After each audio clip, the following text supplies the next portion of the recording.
Hi everyone, my name is Justin Kampf. I hold a PhD in exercise and health sciences. I work at Sequence as the fitness lead, and my career mission is to help people to become more physically active. In an effort to achieve that, I seek to present scientific information in a digestible and also applicable way. Today I want to discuss this question. How much longer will I live if I do strength training? So this is actually a relatively difficult question to answer for several reasons. First, it's challenging to give you an exact number. I don't think it would be possible to tell you that if you do strength training, you'll live for an additional 10 years. That's because the age of the individual and the timing of the measurement do matter. So for example, if measuring strength training at age 20 and predicting mortality, that doesn't really make sense because the outcome, mortality, is quite far away. Next, it's often not assessed when someone takes up strength training. So for example, if I started right now, is it any better than if I started doing strength training at the age of 50? So it's unclear if the accumulated time engaged in strength training is better than if I started at age 50 and I had accumulated 10 years prior to the measurement of how often I do strength training or how strong I am. We do know that the weaker you are, the older your biological age is. And this was recently found in a study titled Grip Strength is Inversely Associated with DNA Methylation Age Acceleration, looking at genetic markers of aging. So these researchers were able to find that stronger individuals were actually younger than their biological age. But regardless of the difficulty of addressing this question, I will do my best. I think the best studies are those that look at older adults and have something like an 8 to a 15-year follow-up time point. That way we can assess the relative risk of mortality as it relates to that person's strength or also their participation in resistance exercise. So the things that we'll discuss today is, first we'll discuss muscle strength versus muscle mass and identify what is going to be more important for longevity or for the reducing the risk of mortality. We'll also look at general participation rates and then muscle strength. Where applicable, I will share information on optimal doses of strength training participation and cutoff points for muscle strength. These would be good numbers to strive for. And what you'll actually see and what I'll cover is that you only need modest participation rates and modest levels of strength to reap the benefits as it relates to overall longevity. So first, muscle strength and muscle mass are two important components of muscular function. Muscle mass and muscle strength are going to be intimately linked. That's because bigger muscles typically can produce greater levels of force. People that are stronger are also usually bigger. People that have bigger muscles are typically stronger. A paper out of Indiana University, which was called Associations of Muscle Mass and Strength with All-Cause Mortality Among U.S. Adults, examined which was more important for longevity, muscle mass or muscle strength. The data in this study were from the NHANES dataset. The NHANES dataset is the National Health and Nutrition Examination Survey, and this is a nationally representative sample of adults. In this study, there was almost 4,500 participants aged 50 years or older. Body composition was assessed with a DEXA, so a DEXA is going to be one of the gold standard assessments for body composition. It's not actually readily available to individuals, but in research settings, it's often used. So the DEXA was used to assess body composition, so basically seeing how much muscle the person has, and then also quadricep strength was assessed.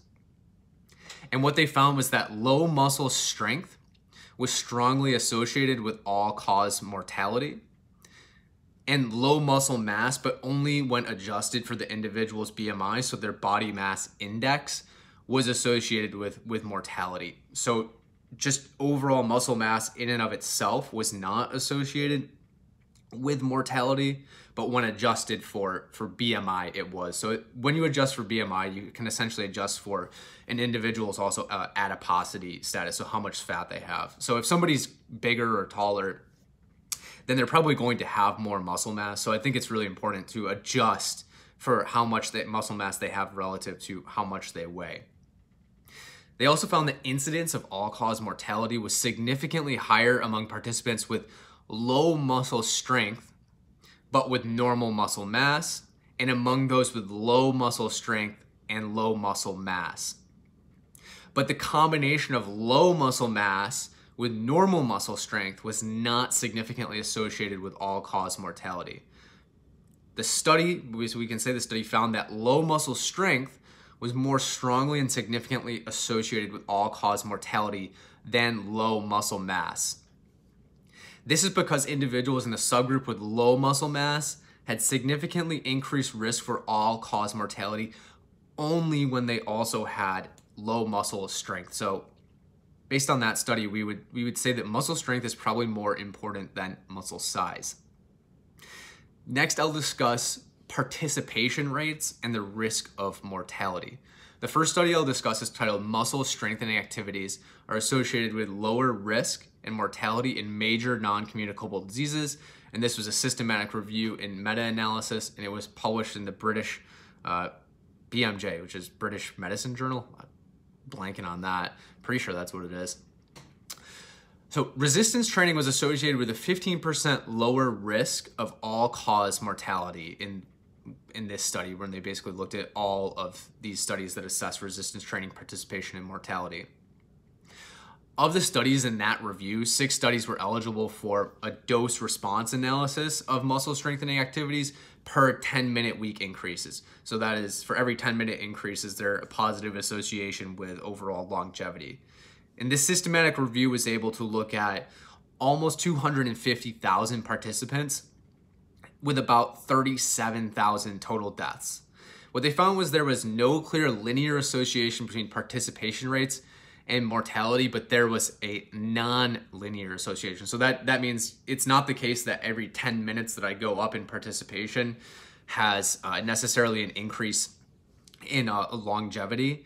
Rather, it's going to be a certain cutoff point. So the lowest relative risk for mortality was observed at 40 minutes per week of muscle strengthening activities. So there was a 17% reduction in the risk of mortality at this weekly duration. So in this case, this study showed 40 minutes. I'll discuss another study later that shows that 60 minutes might be the optimal dose. But the next study that I'm going to cover is titled Strength Training is Associated with Mortality Benefits. A 15-year cohort study of US older adults. This was published by Jennifer Krasniewski at Penn State, and it was published in 2016. The researchers in this study used the National Health Interview Survey and examined adults 65 and older. So I actually like this because I think that that's a nice age range to really say over 15 years, if I'm 65 right now, over 15 years, what's my relative risk?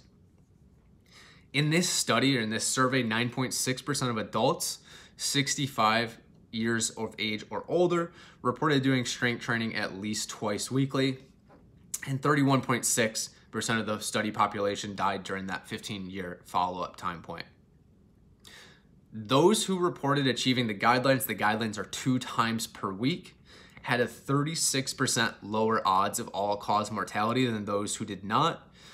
When adjusting for all other factors that may cause death, so this is when you plug in things into your model such as age, do you smoke, do you drink? So when adding all of these things into a statistical model, there is still an 18% lower odds of all-cause mortality, which is relatively similar to that other systematic review that I just covered. Now, a more recent systematic review published in 2020 titled Resistance Training and Mortality Risk, and this was a systematic review again, so this was actually nice. It was probably the latest evidence that we have, but this study examined the studies that range from 7 to 17-year follow-up time point with participants that had an age range of 18 to 85 years. What they found was that performing any amount of resistance training versus performing no resistance training lowered the risk of all-cause mortality by 15%. 4 studies were able to explore a dose-response relation between minutes per week of resistance training and also all-cause mortality. So again, that's the dose-response relationship. And this study found that the risk of mortality decreased to a maximum of 26% at around 60 minutes per week of resistance training. So right now, the latest evidence would suggest that 60 minutes per week of resistance training might be the optimal dose for improving longevity. That was participation rates. So the next thing that we will look at is actual muscle strength. A meta-analysis published in 2010 suggests that the pooled hazard ratio for mortality, hazard ratio is just, it's the same as relative risk. It's just what are the odds that an event will happen. In this meta-analysis, they compared the weakest individuals. So oftentimes these studies will put people in either tertiles, so categories of 3, or in quartiles, categories of 4.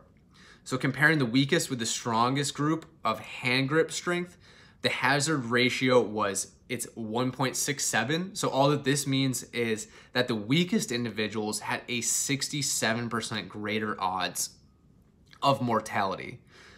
A 2018 systematic review published by Antonio Garcia Hermoso, which was titled Objectively Measured Physical Capability Levels and Mortality, Systematic Review and Meta-Analysis, it found that there was a 31% risk reduction for all-cause mortality when the strongest group was compared to the weakest group. In this systematic review, it was found that women actually had a 40% risk reduction when they were in the strongest group, which was higher than that in men. I think this is going to be the most recent paper that I'm going to include. It was a 2022 paper by Ruben Lopez Bueno, which was titled Associations of Hand Grip Strength with All-Cause and Cancer Mortality in Older Adults, a prospective cohort study in 28 countries. In this study, the researchers aimed to examine the association of hand grip strength with all-cause and cancer mortality in a large representative sample of older adults from 28 countries. In this case, they had a repeated measure of hand grip strength, so over several times versus just having hand grip strength at one time and predicting mortality later. And this sample included almost 55,000 men and a little bit over 66,000 women. The average age of the participants was 64, and the median follow-up time point was 7.4 years. During this time point, 2,675 men and 2,091 women died due to all causes. 731 cases of death in women were from cancer, and 540 of those cases in men were due to cancer. In men, the lowest risk was observed for participants in the highest third of hand grip strength compared with participants in the first third, so the strongest versus the weakest. There was a 61% risk reduction. For women, a significantly lower risk of all-cause mortality was observed for the highest third of hand grip strength with a 64% risk reduction. Higher all-cause mortality risk for both men and women with lower hand grip strength values than the median had a linear relationship. So for women, there was a positive association going all the way up to 26 kilograms of force. So that means that there's a linear relationship up to a certain point. So you want to make sure that if you are a woman, you can produce, a woman who is 64 years or older, you want to make sure that you can produce at least 26 kilograms of force. For men, it was 43 kilograms of force, but they did not detect significant associations with all-cause mortality in participants with anything higher than that. So we really just want to make sure that we're up to that point. They also, in this study, examined a subgroup of older adults. This is going to be important. So these are adults that are the age 65 and older. And there was a linear inverse association between levels of hand grip and risk of all-cause mortality in older adults. And this was 42 kilograms for men and 25 kilograms for women. So for older adults, there was an all-cause mortality risk reduction for each kilogram increase in hand grip strength. And I do have one more study. This last study on grip strength and mortality was titled Thresholds of Hand Grip Strength for All-Cause Cancer and Cardiovascular Mortality, a systematic review with dose response meta-analysis. This research was conducted by Ruben Lopez Bueno, the Department of Physical Medicine and Nursing from the University of Saragossa in Spain. I like this study. The only thing that I would say that was not great about this study was that they did not explore sex differences, but what they did do is they came up with a nice range to shoot for hand grip strength. In 48 studies with over 3 million participants from more than 40 countries, so that's a lot of participants, and these participants ranged in age from 35 to 85 years with a follow-up of ranging from 2.3 years to 44 years. And what the researchers found was that compared with the last third, the strongest third group of people had a 58% reduced risk of all-cause mortality. Higher levels of hand grip strength significantly reduced the risk of all-cause mortality within a 26 to 50 kilograms of force range. And again, the only thing here is that they did not look at sex differences, but this seems to be in agreement with the previous study that I just covered, where for women, we want to make sure that we're at least at 26 kilograms of force, and men in that mid to upper 40 range is going to be beneficial. The last thing that I want to look at is if adding aerobic exercise to strength is beneficial. It is. So the first study is titled Independent and Joint Associations Between Leisure Time Physical Activity and Strength Activities with Mortality Outcomes in Older Adults at least 65 years of age, a prospective cohort study. The study investigated the associations between physical activity and mortality in adults 65 years and older. They had almost 90,000 older adults with a median follow-up time point of 7.48 years. And in that time, 38,000, a little bit more than 38,000 participants died. Muscle strengthening, doing muscle strengthening activities at least twice per week, had a lower hazard of all-cause mortality, and this was an 8% reduction in risk. The hazard of death among those who were physically active in both leisure time and muscle strengthening activities was actually 43%. So 43% risk reduction for all-cause mortality. So adding aerobic activity is definitely going to be beneficial. In another systematic review by Farzane Sandifard, titled The Association of Resistance Training with Mortality, a Systematic Review and Meta-Analysis, they looked at almost 400,000 participants with a mean follow-up of almost 9 years. And the meta-analysis showed that compared with no exercise, resistance exercise was associated with a 21% reduced risk of mortality. And when combined with meeting the aerobic guidelines and the resistance training guidelines, was associated with a 40% reduction in overall risk of mortality. So doing strength training is great. It is going to reduce your risk of overall mortality, but also incorporating some kind of aerobic activity, even if it's walking, is going to bump up your overall odds of reducing your risk of overall mortality. So how much should you do? Or what should we focus on? So first, muscle strength is probably going to be more important than how much muscle mass you have. Evidence suggests that any amount of resistance training is associated with reduced risk of mortality. So if you're not doing resistance training, even one bout per week would be beneficial.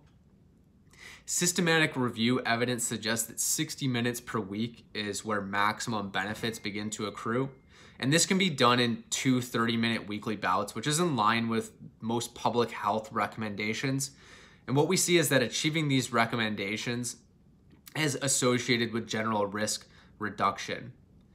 Hand grip strength is an objective way to assess your strength status, as strength is an important predictor of mortality. I would love to see physicians including an assessment, or even any kind of medical professional, including the assessment of grip strength with an individual. And again, this can be done with a relatively cheap hand grip dynamometer. It's just where you squeeze as hard as you can and see how much force you can produce. One systematic review found that 26 to 50 kilograms of force production was an optimal range, but they did not examine sex differences. Another study that I discussed did. So if you are over 65 and a male, you want to make sure that you can produce at least 42 kilograms of force. And if you are a woman, you want to make sure that you can produce above 25 kilograms of force. The good news from this review is I found that you don't need to dedicate too much time to strength training. Again, 1 hour is going to be fine. And it's not like you need to really be freakishly strong to reap the health benefits of resistance exercise.